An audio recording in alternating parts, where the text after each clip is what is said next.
si xibaar yu wóor te wér da ngeen di bës cloche bi ngeen doon membre ba faw Toubactu officiel bis ni ki tey daal jàpp leen dootu leen amati benn jaaxle si wàllu info bu gaaw te wóor.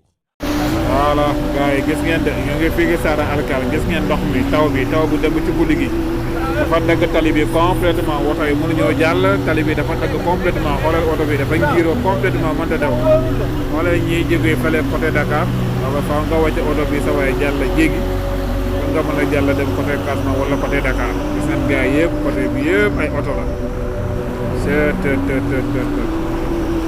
xoolal li xoolal ndox mi ba dagg ci pont bi complètement ci kaw pont bi laa nekk nii vraiment daal waay lii métti na moom lii métti na trop lii métti na trop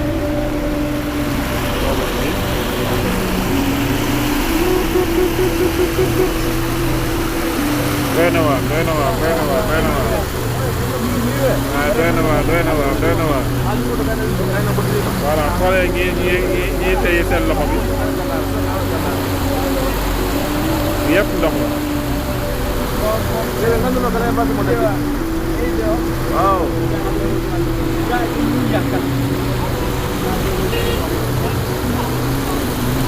il y a une pluie diluvienne qui s'est abattue hier ici sur la route reliant Dakar-Ziguinchor.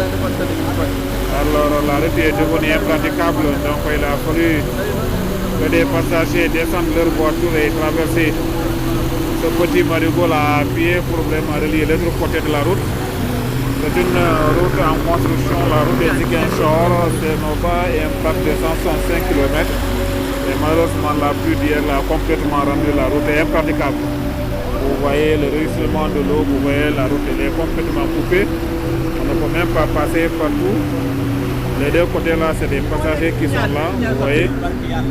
Vraiment, c'est dommage. Vraiment, c'est dommage.